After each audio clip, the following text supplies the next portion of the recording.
Alhamdulillah, alhamdulillahilladzi 'adada khalqihi wa ridha nafsihi wa zinata 'arsyihi wa midada kalimatihi. Asyhadu an la ilaha illallah wahdahu la syarika lah wa asyhadu anna Muhammadan 'abduhu wa rasuluhu la nabiyya ba'da. Rabbi shrah li sadri wa yassir li amri wahlul 'uqdatam min lisani yafqahu qawli, amma ba'd. Mari kita awali kajian Ahad subuh kita pada hari ini dengan baca Al-Basmalah. Alhamdulillah, hari ini kita masih di bagian dari hari Tasyrik, Pak, ya. Tanggal 12 Zulhijjah, yang mana hari Tasyrik masih ada satu hari lagi. Kalau ada yang masih ingin kurban, boleh, Pak. Jadi bukan hanya di tanggal 10 Zulhijjah saja. Biasanya harganya lebih murah, Pak. Ya, biasanya udah banding harga daripada bawa pulang dan sampai di kandang gitu ya. Baik, alhamdulillah telah kita laksanakan perayaan Idul Adha di hari Jumat yang lalu, dan ini spesial di tahun ini bertepatan Idul Adha dengan hari Jumat. Bagi yang melaksanakan ibadah haji, maka akan mendapatkan pahala haji akbar. Mudah-mudahan Allah panggil kita mendapatkan kesempatan juga sebagaimana saudara-saudara kita yang melaksanakan ibadah haji pada tahun ini, insyaallah. Baik, tema yang kita angkat hari ini yaitu demi masa. Kalau kita bicara tentang demi masa, maka yang hadir dalam benak kita apa? Ketika ada bacaan wal asr, yang hadir itu apa?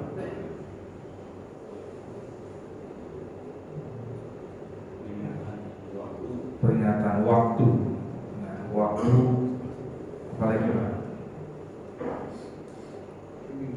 Insyaallah surah ini hafal semua lah kita ya. Kalau belum hafal, hafalin. Kalau belum hafal, hafalin. Tapi insyaallah yakin saya, ya, surah ini masih hafal. Semua anak hafal. Surah yang cukup singkat, hanya 3 ayat, biasanya menjadi salah satu surah andalan kalau sedang sholat sendiri, Pak. Ya, karena biasanya kalau sudah sholat berjamaah, sebisa mungkin yang panjang-panjang. Tapi kalau lagi sholat sendiri, yang mana yang paling singkat, itulah gitu ya. Biasanya main antara wal asar sama inna a'tainaka al-kautsar, sama kulhu satu. Memang terlihat singkat, namun Imam Asy-Syafi'i mengatakan lau ma anzalallahu bihujjatin, lau ma anzalallahu hujjatan ala khalqihi illa hadhihi surah lakafathu. Imam Asy-Syafi'i mengatakan seandainya tidak ada surah, tidak ada hujjah. Hujjah di sini artinya pembelaan buat kita. Dalam konteks di sini itu surah-surah dalam Al-Quran. Seandainya tidak ada surah-surah lain di dalam Al-Quran selain surah ini, maka itu sudah cukup bagi kita. Singkat kan, Pak? Ayatnya cuma 3 ayat. Ya, cuma 3 ayat. Tapi yang 3 ayat ini, kalau kita memahaminya dengan baik, dengan mendalam, maka nggak ada surah yang lainnya pun itu sudah cukup bagi kita untuk beragama dengan Islam. Karena besarnya isi yang terkandung di dalam surah ini.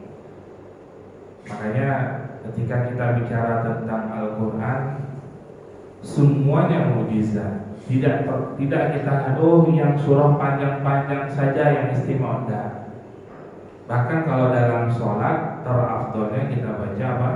Surah-surah yang sempurna ayatnya ketika dibaca. Ya, sempurna ayatnya ketika dibaca. Ketika sholat berjamaah. Tapi kalau sholat sendiri baca sepanjang mungkin. Kalau sedang sholat sendiri, ya, tes hafalannya sebanyak mungkin, sebisa mungkin silakan. Tapi kalau berjamaah, jangan tes hafalan ketika jamaah. Ya, pemain kita di belakang itu ada yang masih kuat, ada yang sudah senior. Ya, lama-lama sedikit berdiri agak bergetar. Ya, lama-lama sedikit berdiri agak linglung. Dalam hati, kelihatannya ayat kedepannya ini takbir masih lanjut. masih lanjut. Nah, maka tiga ayat yang singkat ini kata Imam Asy-Syafi'i memiliki keutamaan yang sangat besar sekali. Maka dalam sirah pernah suatu ketika munculnya nabi palsu setelah Nabi Muhammad wafat, maka muncul nabi palsu Musailamah al-Kadzdzab. Maka Sayyidina Abu Bakar pada masa itu khalifahnya mengutus Amr bin As kepada Musailamah. Ketika berhadapan dengan Musailamah bertanya, apakah yang telah diturunkan kepada temanmu, kepada Nabi Muhammad, yaitu sekarang ini? Dia nanya gitu ya, apakah surah yang diturunkan kepada Nabi Muhammad saat ini? Padahal waktu itu Nabi Muhammad sudah meninggal. Maka Amr bin As membacakan satu surah, yaitu surah ini, surah Wal Asr. Ini ketika beliau berhadapan dengan Nabi palsu, Wal Asr innal insana lafi khusr illa alladziina aamanu wa 'amilus shalihati wa tawassaw bil haqq wa tawassaw bis sabr. Maka ketika Musailamah mendengarkan ayat ini, surah ini, maka Musailamah pun membacakan wahyu yang baru diterimanya. Namanya juga nabi palsu, Pak ya.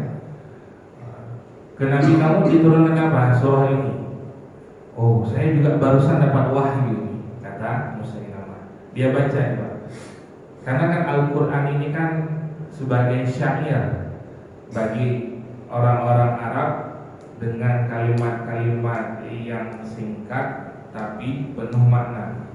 Maka Musailamah membacakan wahyu yang dia karang-karang sendiri gitu ya. Kata Musailamah, ya wabr innama anti udhunani wasadr wasayurki hafzun naql. Enak gak denger apa? Nah, artinya apa? Hai kelinci, wahai kelinci, sesungguhnya engkau hanyalah dua telinga dan dada, sedangkan anggota tubuhmu yang lain kecil mungil. Apa maksudnya? Ayat yang singkat saja susah untuk ditandingi selevel orang yang paham bahasa Arab, yang sehari-hari bicara bahasa Arab. Ini kita nggak bicara Al-Baqarah yang panjang. Ini surah yang pendek saja, ketika ada orang ingin menandinginya, ingin menyaingi, mengarang-arang ayat yang semisal, maka nggak sanggup. Nah, makanya dalam Al-Quran semua ayatnya itu mukjizat. Ya. Oh, hanya mengamalkan satu surah saja bagus, tapi bukan berarti meninggalkan surah-surah yang lainnya. Oh malam ini saya baca surah ini, malam ini saya baca surah. Jalankan terus Pak, tidak apa-apa. Yang masalah apa? Salah yang kamu baca. Harusnya baca ini seperti saya.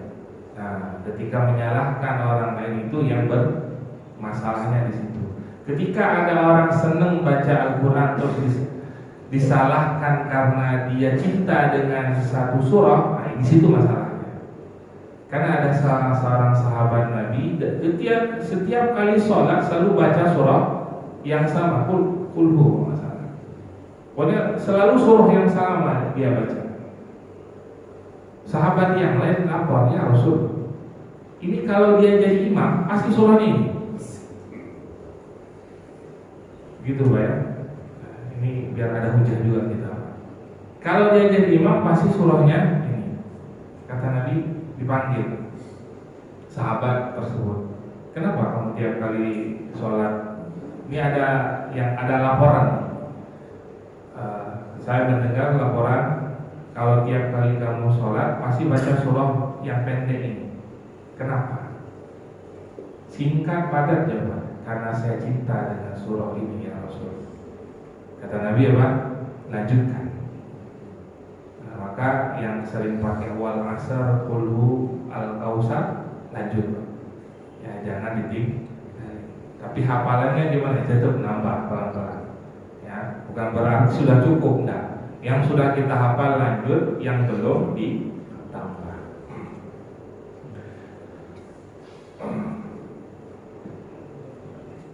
At-Tabrani meriwayatkan dalam kitab Al-Awsat dan Imam Baihaqi dalam Syu'abul Iman. Ya, dalam Syu'abul Iman disebutkan kana rajulani min ashabi Rasulillah sallallahu alaihi wasallam idza iltaqiya lam yatafarraqa hatta yaqra ahaduhuma 'ala al-akhir surah wal 'asr summa yusallim ahaduhuma 'ala al-akhar.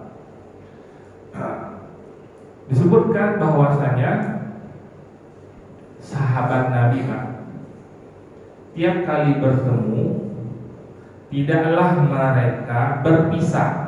Ini bisa kita amalkan nanti Pak ya.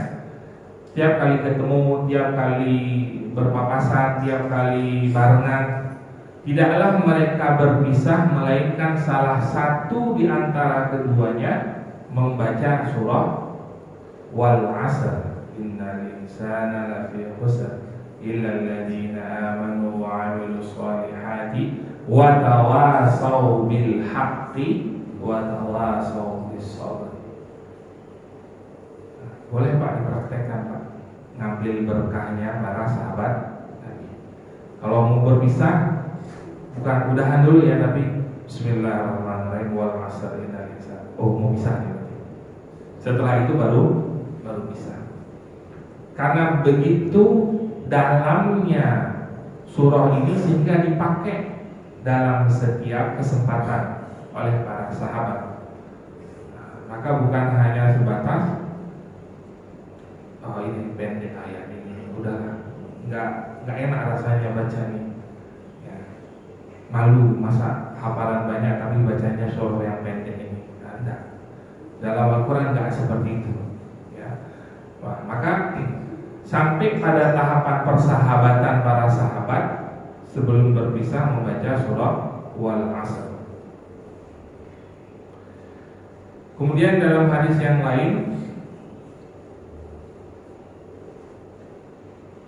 man qara'a surata wal 'asr ghafarallahu lahu wa kana mimman tawasaw bil haqq wa tawasaw bis sabr.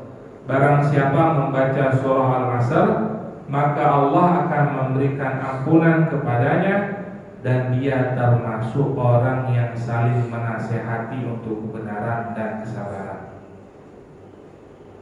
Singkat Pak tadi kan Pak, tapi memiliki keutamaan Allah mengampunkan dosa. Maka cara beristighfar dengan cara kita beristighfar tidak hanya dengan membaca Astaghfirullahaladzim, termasuk wal 'asr juga bagian dari istighfar karena keutamaannya menghapuskan dosa. Ditambah lagi kita dimasukkan dalam golongan orang yang menasehati dalam kebenaran.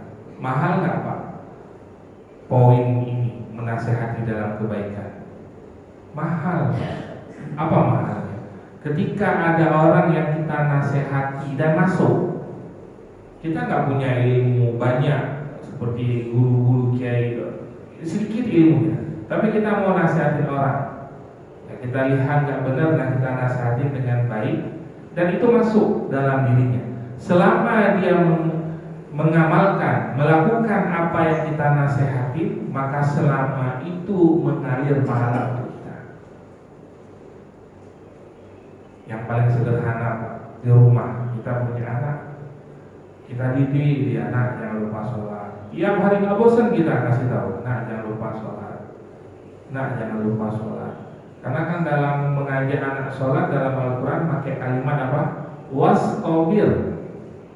Kan biasanya sobar itu kan sobaron, tapi dalam kalimat menasihati dalam untuk mengajak seseorang untuk sholat, maka nggak pakai wasbir, tapi wastabir. Ada tambahan tok di situ. Maka dalam bahasa Arab tidaklah bertambah satu huruf, melainkan akan bertambah maknanya. Berat Pak itu ngajak orang untuk sholat, nggak gampang. Buktinya, kalau gampang, masjid kita kurang luas. 3 masjid yang ada di sini kurang luas. Kalau kita bilang gampang, berapa Pak penduduk total di sini Pak? Ada berapa puluh? Ada ribuan lah ya. Seenggaknya ada Istiqlal di sini saja Pak. Baru muat tuh kebesaran Istiqlal. Ya kecilan dikit. Ya. Artinya ketika kita menasehati anak kita dari kecil, yuk nak sholat, dan itu direkam, dan itu menjadi panduannya sampai dia dewasa, sampai dia berkeluarga, dan nanti kemudian dia nasihati lagi untuk cucu kita, untuk dzurriyyah kita, maka terus pahalanya mengalir. Dan memang mengajak kepada kebaikan tidak mudah. Kadang-kadang kita takut ngajak gitu ya. Kadang-kadang ingin kita ngajak, aduh lihat diri sendiri saja belum baik, gimana saya mau ngajak orang? Maka patokan dalam kebaikan adalah watawasau bil haqqi watawasau bis sabri. Patokannya itu. Jangan patokan Allah membenci orang yang menasihati tapi dia tidak mengamalkannya. Jangan patokan ayat itu. Patokannya surah ini. Kita ngajak sesuatu yang baik karena kewajiban kita untuk mengajak, bukan memberi hidayah, karena itu hak prerogatifnya Allah. Setelah kita ngajak, dia mau ikut, alhamdulillah. Nggak ikut, udah menjadi amal kita, udah sampai amal kita. Kemudian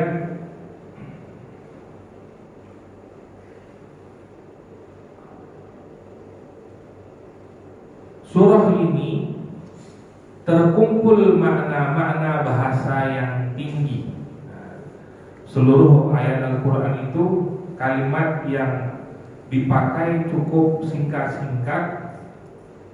Katanya mungkin dalam bahasa Arab singkat, tapi maknanya dalam. Seperti wal asr, itu kan singkat Pak, tapi maknanya dalam banget. Karena memang bahasa Arab memiliki keluasan makna. Kadang-kadang beberapa kata susah untuk diterjemahkan dalam bahasa Indonesia, karena kan minim, kata bahasa kita kan minim, sedikit. Sedangkan bahasa Arab hampir, bahasa Indonesia berapa? 500 atau berapa kata itu asal katanya. Kalau bahasa Arab hampir 2000 lebih. Sehingga apa? Kata-kata tersebut ketika diterjemahkan ke dalam bahasa Indonesia susah, karena nggak ada kata yang sesuai.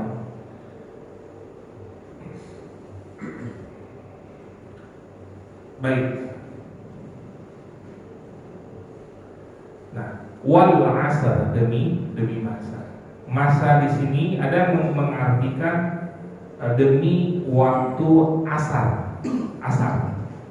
Ya. Maka kalau kita lihat dalam Al-Quran, Allah bersumpah dalam 4 surah. Wadduha, itu kan sumpah. Kemudian wal fajr, sumpah juga.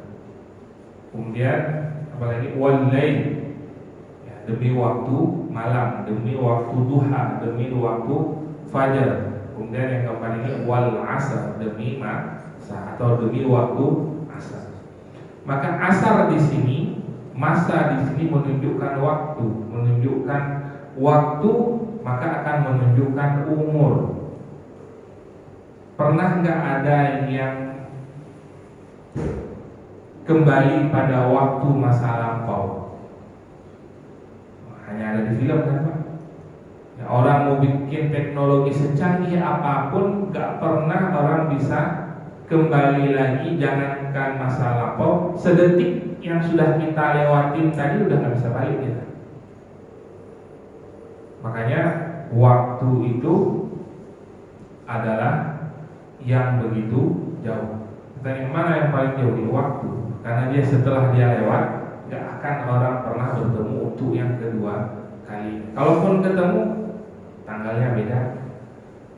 Kalaupun ketemu, tahunnya beda. Maka tidak akan pernah sama, selalu berbeda. Maka begitu pentingnya bagi kita umat muslimin untuk menghargai. Karena waktu yang kita miliki di dunia ini begitu singkat, sangat singkat sekali. Bagaimana perbandingannya dengan akhirat? 1 hari akhirat sama dengan 1000 tahun dunia. Kira-kira jamnya berapa Pak? Kita kan 24 jam sehari. Maka kalau 1000 tahun gimana tuh bikin jamnya? Kan susah. Nggak terbayang lah untuk kita penduduk dunia. Tapi kalau penduduk akhirat udah terbayang. Untuk kita sangat minim pengetahuan tentang itu. Makanya ketika orang yang banyak amal soleh masuk dalam alam barzakh, ketika datangnya hari kiamat, dia mengatakan apa? Perasaan baru kemarin saya tidur, perasaan baru kemarin saya masuk nih ke liang lahat. Karena waktunya terasa singkat. Tapi bagi orang ahli maksiat, apa harapannya? Duhai Allah, kalau bisa jangan ada kiamat. Duhai Allah, kalau bisa jangan ada akhirat, sehingga Allah tidak menghukum, menghisab saya dari amalan-amalan buruk saya, sehingga bermasalah nanti di padang mahsyar.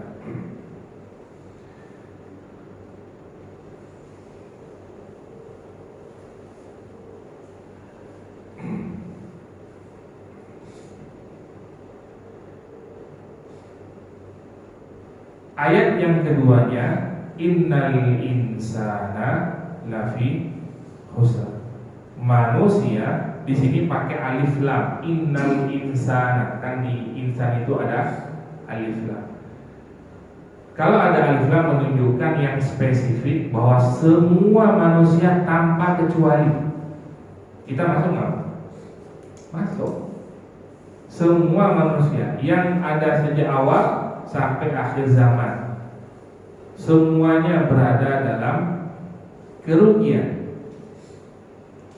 Nah, siapa yang nggak merugi? Illa, kemudian ada pengecualian setelahnya.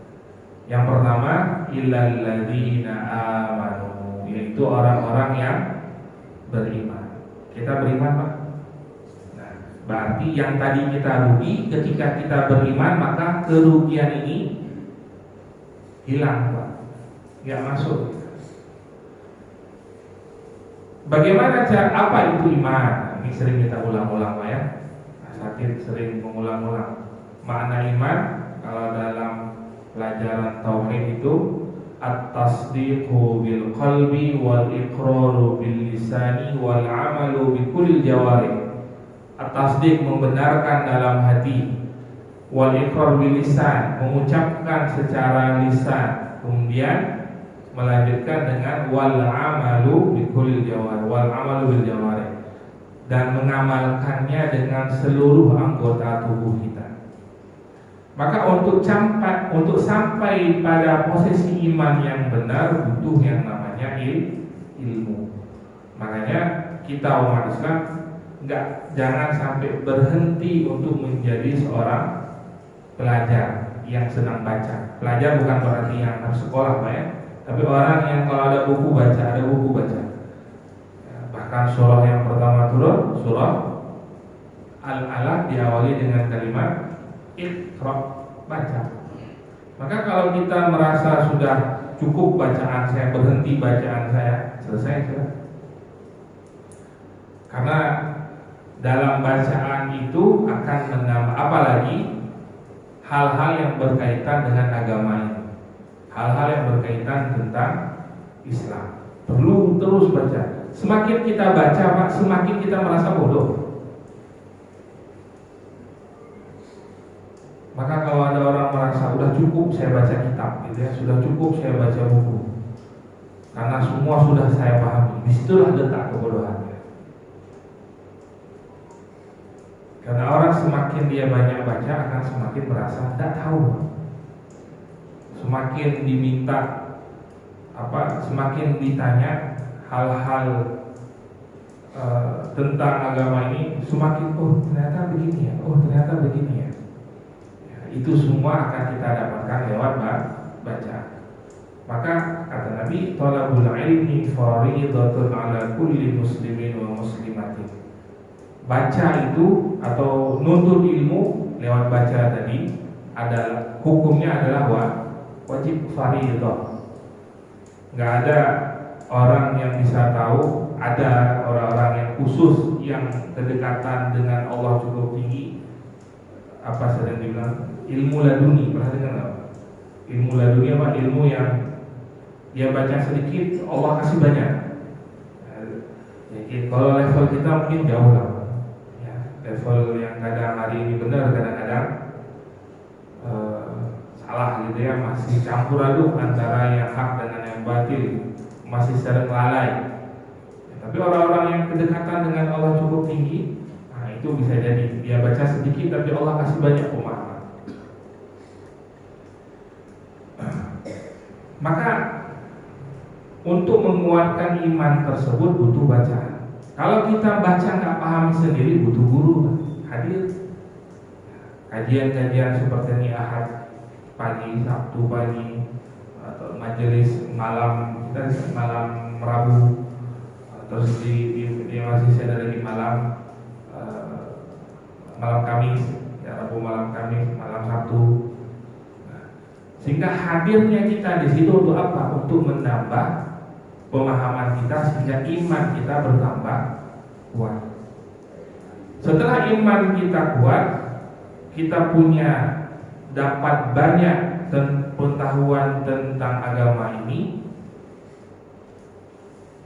Maka lanjutan ayatnya apa lanjutan ayatnya? Wa amilus sholihat. Iman banyak, pengetahuan banyak, tanpa amal soleh gak lengkap, gak sempurna imannya.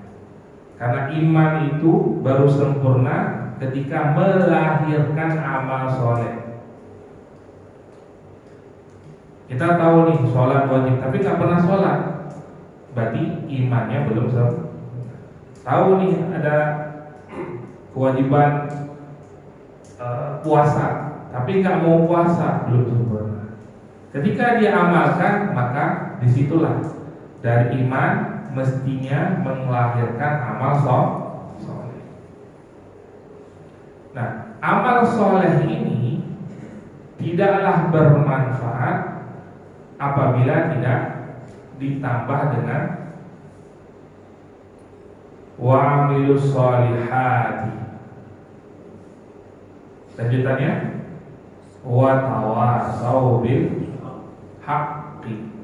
Amal soleh gak sempurna kalau kita tidak bisa menularkannya ke orang lain. Kita sebagai kepala keluarga di rumah, Tapi kita hanya soleh buat diri kita sendiri, sayang. Karena yang bawah dalam tanggungan kita itu menjadi tanggung jawab kita. Maka kita nggak boleh hanya soleh sendiri. Kalau mau soleh sekeluarga, kalau mau soleh anak istri ajak. Jangan sampai berprinsip gini, udah saya ajak tapi nggak berubah. Jangan putus asa, itu tanggung jawab kita masalahnya. Karena kita akan bawa pertanggungjawabannya sampai ke akhirat. Sholat subuh nih Pak, kita tadi berangkat ke masjid, anak kita masih tidur, sempat nggak kita bangunin? Masalah dia bangun atau enggaknya itu urusan beda. Bangun, istri kita tadi pas kita berangkat masih tidur gitu, sempat nggak kita bangunin dulu? Mama gitu bangun, mau sholat subuh. Ini kan ngajak Pak. Sehari ini belum mau, mungkin besok belum mau, mungkin lusa. Karena kan ada orang yang perlu diajak berulang kali. Karena hidayah Allah kita nggak pernah tahu kapan turun. Bisa jadi hari ini, bisa jadi besok, nggak besok, bulan depan. Kalau nggak bulan depan, tahun depan. Nggak tahun depan, tahun depannya lagi. Nggak tahun depannya lagi. Pokoknya terus saja. Dan perlu kita ingat bahwa Allah tidak pernah diam, tidak pernah menyia-nyiakan usaha yang telah kita lakukan. Atau setidaknya di padang mahsyar nanti kita berhujjah dengan Allah, sudah saya ajak, sudah saya nasihatin. Jangan sampai ketika ada zuriyah kita, anak kita yang bermasalah nih, masalah ibadah, nanti narik kita di akhirat. Kata anak, ya Allah, iya saya memang jarang sholat, saya nggak bisa ngaji. Tapi saya seperti ini bukan maunya saya. Ayah saya nggak pernah nyuruh saya sholat. Ayah saya nggak pernah ngajarin saya ngaji. Ayah saya nggak pernah manggil guru untuk ngajarin saya ngaji. Maka saya seperti ini karena ayah saya. Coba lihat Pak, kita udah banyak bawa pahala nih, tinggal masuk ke surga. Kalau ada satu yang bersaksi seperti itu untuk kita, gimana Pak? Rugi nggak ya kita bawa? Apa yang Allah sampaikan? Berikan pahala ayahmu untuk anaknya. Rugi betul kita. Rugi betul kita. Kalau kesolehan kita itu hanya untuk diri kita sendiri, maka soleh itu ngajak-ngajak, baik itu ngajak-ngajak. Wa tawasau bil haqqi di sini menyampaikan apa yang kita tahu dengan cara yang baik kepada yang awal ya keluarga dulu, karena Allah sendiri memerintahkan Nabi ketika awal dakwah, qu anfusakum wa ahlikum. Nah, jaga keluargamu, karena itu tanggung jawab kita nanti. Karena itu akan menjadi hisab kita di akhirat. Kalau istri dihisab dengan amalnya, kalau anak dihisab dengan amalnya, tapi kalau kepala keluarga dihisab amalnya dan juga keluarganya. Pertanggungjawaban, amanah. Maka jangan sampai kita bosan untuk menasihati. Walaupun udah gede sekarang Pak, udah gede, udah enggak apa-apa, sampaikan. Pas ketemu ada kesempatan, yuk. Pas lagi main ke rumah aja, yuk ke masjid. Atau seandainya saya ke masjid dulu ya, itu kan sindiran halus Pak ya. Kita nggak akan nih, saya ke masjid dulu ya, udah waktu sholat. Kalau kita agak nggak enak nih ngajak orang nih untuk beramal sholat, kita bilang aja, yuk ke masjid. Bukan dia aja. Ya, karena ada orang yang bisa diajak dengan langsung gitu ya, to the point, tapi ada yang kalau diajak langsung malah tersinggung gitu. Ada yang begitu ya, pas diajak ayo sholat, Udah kamu sholat keduluan aja, kayak alim banget. Pernah dengar kalimat itu? So alim banget sih. Udah enggak, jangan pernah kita minder gitu dikatakan begitu. Malah kita apa? Oh alhamdulillah, dia merespon. Kemudian wa tawasau bil haqqi wa tawasau bis sabr. Dalam jalan dakwah itu, dalam jalan mengajak orang itu selalu penuh dengan rintangan. Enggak ada jalan dakwah itu yang aman-aman saja. Nabi Ibrahim ketika beliau mencari Tuhan, nggak ada tuh yang protes, ngapain kamu cari-cari Tuhan? Nggak ada. Tapi ketika beliau nahi mungkar, mengajak manusia untuk meninggalkan menyembah berhala, baru marah. Namrud marah. Nabi Musa ketika tinggal, kan beliau dibesarkan di istana, menjadi anak angkatnya Fir'aun. Hidup di istana dari kecil, besar di istana. Beliau melakukan kebaikan, gak protes ke Fir'aun. Tapi ketika beliau ngajak kepada bertuhan kepada Allah, Nabi Musa diancam, mau dibunuh. Nabi Muhammad sebelum beliau menjadi nabi, beliau sudah terkenal dengan kebaikannya sampai mendapatkan julukan Al-Amin. Itu julukan yang sangat spesial dan tinggi sekali kedudukannya. Orang yang dapat dipercaya itu tinggi sekali kedudukannya. Maka nggak ada tuh Quraisy komplain, ngapain kamu baik-baik banget, nggak ada komplain. Tapi ketika Nabi mengajak kepada bertauhid kepada Allah, baru mereka musuhi. Bukan dari orang jauhnya, bahkan yang pertama sekali memusuhi Nabi siapa? Pamannya beliau, Abu Lahab. Ketika diajak, wahai Quraisy, kan beliau panggil gitu ya ke bukit Abu Qubais. Panggil semua kumpul orang Quraisy. Wahai Quraisy, kalian percaya nggak kalau saya bilang di belakang bukit ini ada musuh? Percaya? Nggak ada satupun yang ragu, karena tahu siapa dirimu wahai Muhammad. Nggak pernah dalam umur hidupmu kamu bohong. Itu udah selevel itu, Pak.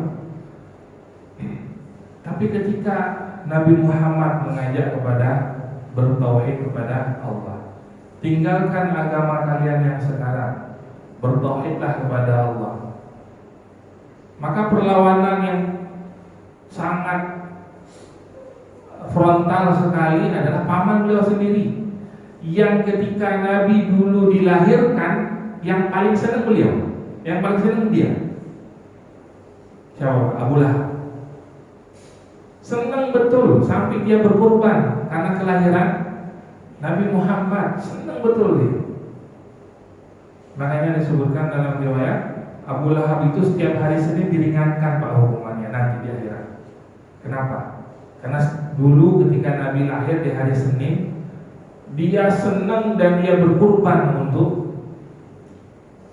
Nabi yang masih bayi, yang masih kecil dulu. Maka ketika Nabi mengajak dalam kebaikan, dikatakan Abu Lahab merespon, "Bi'sa ma taqul, alihada jama'tana." Wahai Muhammad, jelek sekali yang engkau ajak kepada kami. Seruan kamu itu jelek sekali wahai Muhammad. Ya, apakah hanya untuk ini engkau kumpulkan kami? Karena pada saat itu Nabi sudah mendapatkan perintah ku anfusakum wa ahlikum. Nah, nggak ada tuh Nabi juga kecil hati gitu, terus aja sampai nanti akhirnya apa? Kalau dalam sirah itu dikumpulkan semua keluarga Nabi lagi di rumah Nabi, diundang kecuali Abu Lahab. Tahu nih kalau mengundang orang ini gagal nih nanti. Semua Nabi hanya ngundang, kasih jamuan gitu Pak ya, kasih jamuan, keluarganya datang kecuali Abu Lahab, diajak lagi. Baru di situ nanti banyak yang mau menerima Islam. Termasuk di situ nanti ada ayahnya, ibunya Zubair bin Awwam, Sofia.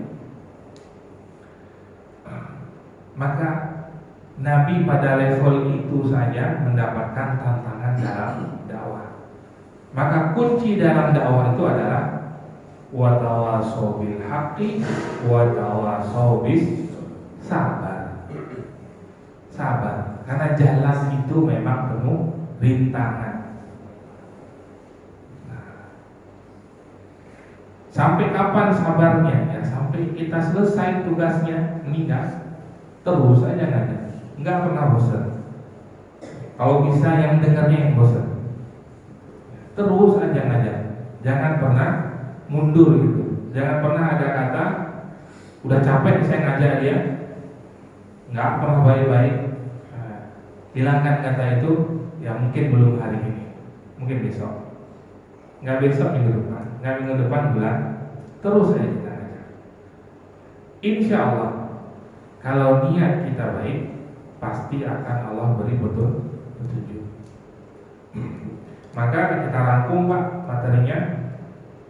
Iman tidak akan sempurna iman tanpa ada pengetahuan lewat ilmu. Maka harus rajin baca, harus rajin kajian. Iman setelah dapat ilmu, sudah dapat isi, maka iman itu kalau hanya sebatas mengatakan amantu billah, aku beriman kepada Allah, tidak cukup. Maka harus melahirkan setelah iman itu adalah amal soleh, puasa, zakat, sedekah, berbuat baik, akhlak yang baik dan lain sebagainya. Amal soleh. Amal soleh nggak cukup hanya sebatas untuk diri sendiri, maka harus diajak ke orang lain. Wa tawasau bil haqqi. Kalau bahasa kita sekarang dakwah, kalau bahasa kita sekarang ngajak orang dalam kebaikan. Ngajak itu bukan hanya seperti forum seperti ini Pak, ada guru enggak hanya itu saja.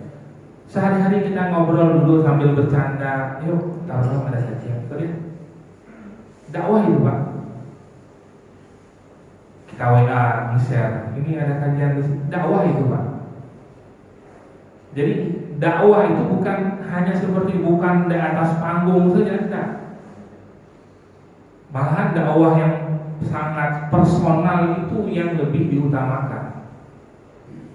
Kita ngajak, ada grup, share-nya yang jelas-jelas aja lah, yang kita lihat nggak perlu tabayun lebih baik. Karena kalau isu-isu kan itu perlu tabayun.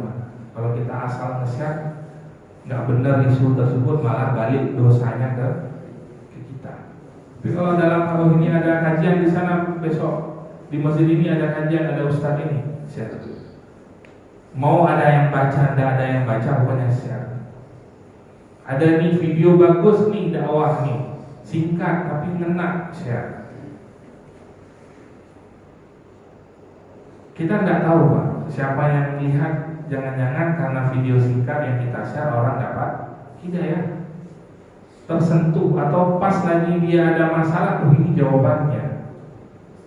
Makanya dalam dakwah jangan hanya terpusat di forum-forum resmi dan dalam jalan dakwah tersebut dibutuhkan kesabaran karena ujiannya panjang, ujiannya banyak. Nah di sini yang kadang-kadang banyak orang mundur Pak. Ketika diuji, diancam ya, kamu masih begitu, penjara, wah, keder.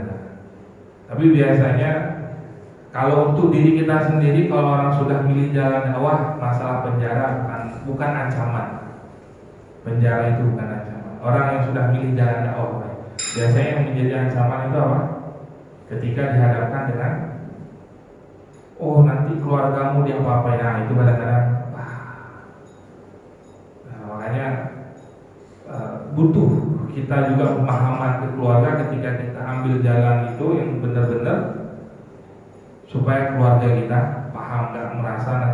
Karena kita biasanya kalau diri kita sendiri terancam tidak terlalu takut. Tapi kalau sudah keluarga yang terancam, banyak yang kendor tuh Pak, banyak yang kendor. Dan hanya orang-orang tertentu yang bisa pada selalu istiqomah walaupun diancam dirinya, keluarganya, nyawanya, terus aja jalan dalam kebenaran. Nah, itu orang-orang pilihan betul Pak. Maka kalau ada kita ada lihat orang-orang yang seperti itu, ambil kebaikan-kebaikan beliau. Baik, itu kurang lebihnya. Nah, dari jam 6 itu ya Ustaz dulu biar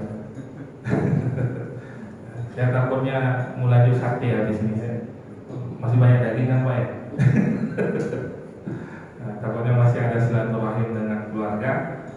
Demikian kurang lebihnya materi tentang demi masa. Jadi kita memahami makna wal asr ini nggak hanya melihat dari segi ayat yang singkat, tapi isi kandungan dalamnya sangat besar. Ketika kita pahami seperti ini Pak, ketika kita baca wal asr, udah ingat kita dengan Allah.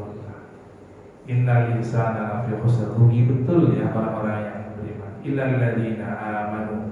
Ketika kalau beriman, menambah iman, saya harus banyak baca, harus banyak hadir kajian, harus banyak dapat nonton ceramah-ceramah yang menambah keimanan kita. Wa amal illal ladzina wa amalus shalihat. Enggak cukup hanya ilmu, saya harus berbanyak lagi amal soleh. Wa tawasau bil haq. Jangan hanya soleh sendiri, ngajak orang lain. Wa tawasau bil haqqi wa tawasau bis sabri. Oh ya, ternyata dalam jalan dakwah itu memang banyak ujian, maka harus banyak sabar. Wallahu a'lam bishawab. Baik Pak, demikian yang dapat saya sampaikan. Kalau ada pertanyaan silakan.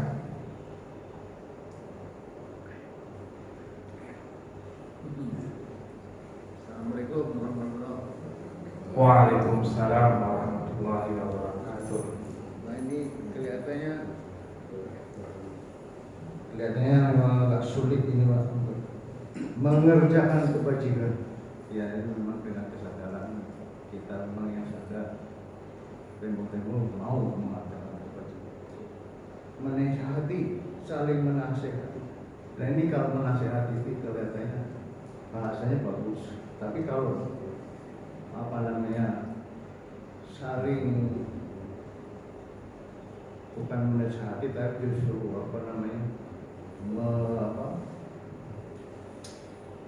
menegur. Nah ini kurang bagus. Menasihati sama menegur itu kan bahasanya lain. Ya, ini yang tembok-tembok orang yang ditegur merasa wah saya lebih pintar kok kamu tegur gitu. Menasihati ini orang susah ngomongnya menasihati. Tembok-tembok kalau kejadian menegur dengan jelas itu. Tembok-tembok susah kita menegur dengan kebenaran. Pertanyaannya apa? Nah itu yang kita pertanyaannya itu membawa dirinya ini bagaimana itu. Terus saling menasihati untuk kesabaran. Ya itu menasihati, menegur kalau orang yang nggak sabar gitu. Mana? Nah itu mohon bimbingan ini caranya gimana? Terima kasih. Assalamualaikum warahmatullahi wabarakatuh. Waalaikumsalam warahmatullahi wabarakatuh. Menasehati dengan kesabaran. Menasehati dengan ya kebajikan juga sama. Kalau menasehati dengan kebajikan perlu ilmu. Kalau menasehati dengan kesabaran butuh dilatih Pak. Memang harus dilatih. Mestinya saya marah, enggak usah marah. Karena orang ini, makanya dalam sama Pak di dakwah begini. Ada orang, ada guru kadang-kadang melihat yang hadir hanya 1-2 orang, ngapain pengajian udah saya pulang aja. Nah, sabar Pak. Ada nggak ada murid pun, ya udah saya akan nulis. Ada yang seperti itu. Jadi melatih kesabaran itu namanya dilatih gimana Pak? Ya kita husnuzon dengan apa yang telah kita sampaikan. Orang ini mungkin belum paham, bisa jadi besok dia paham. Malah tembok-tembok tahu, tapi dikerjakan juga. Nah Karena kan setan juga punya motivasi, Pak. Setan motivasinya apa, Pak? Pantang berhenti menggoda sebelum mati. Kan setan punya motivasi itu. Kita ngajak pada, karena kan dalam diri kita ini ada dua, ada iman, ada hawa nafsu, Pak. Ya. Kita dalam diri kita itu ada iman, ada hawa, dan itu selalu begini, Pak. Kalau ingin melihat mana yang lebih potensi dalam diri seseorang, lihat aja perilakunya.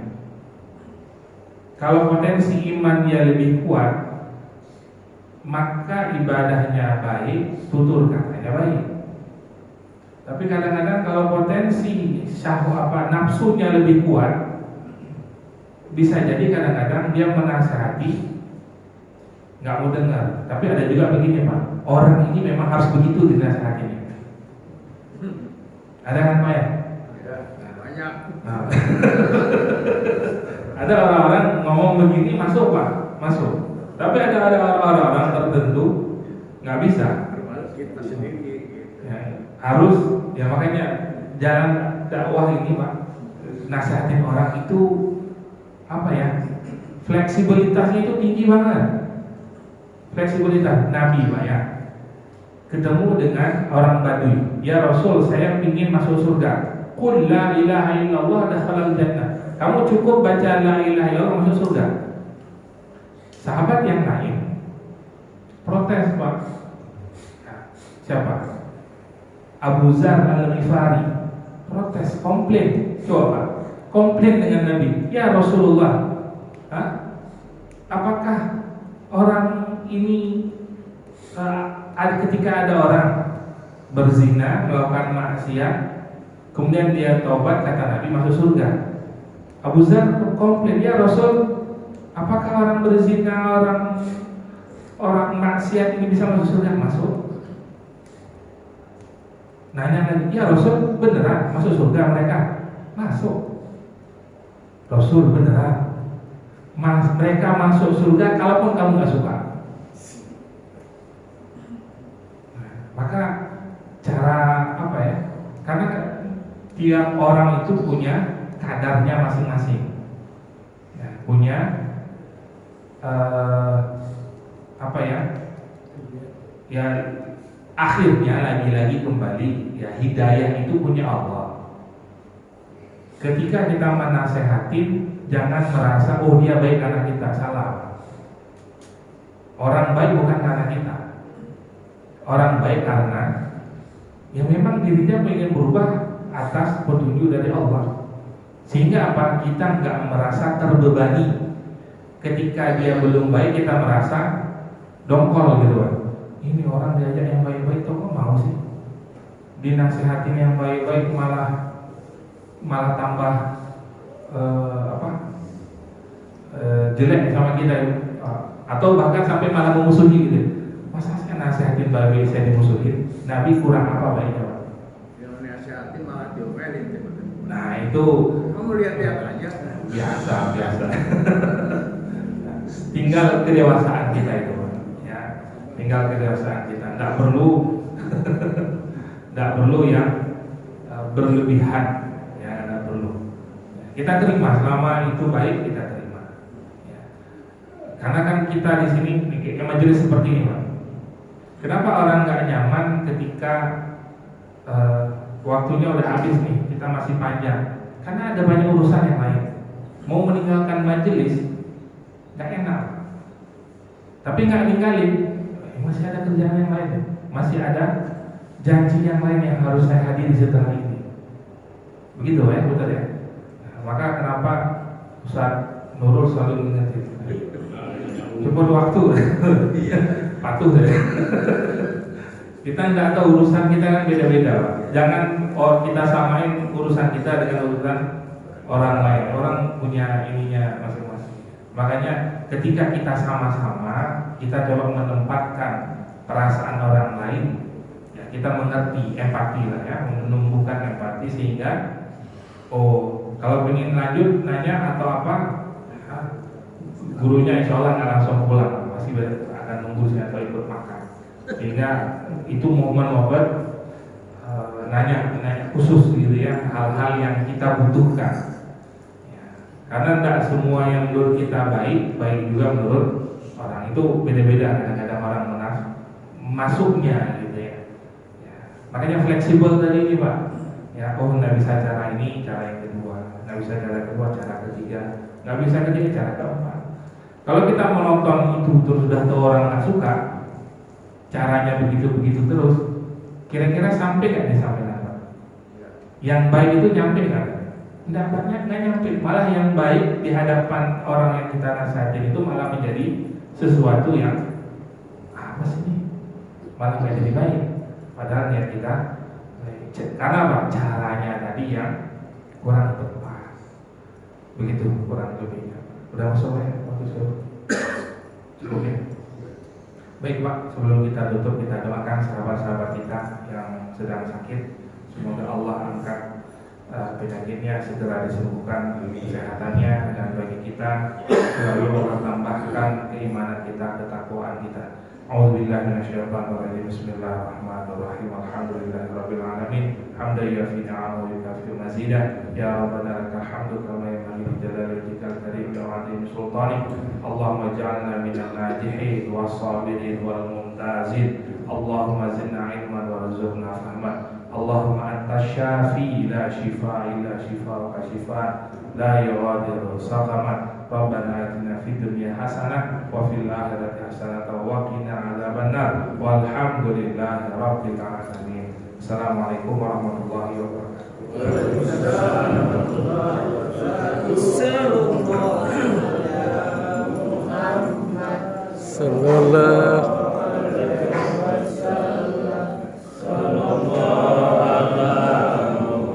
Pedi sallallahu alaihi wasallam, sallallahu ala Muhammad, sallallahu alaihi wasallam, sallallahu ala Muhammad, sallallahu alaihi wasallam, sallallahu ala Muhammad, sallallahu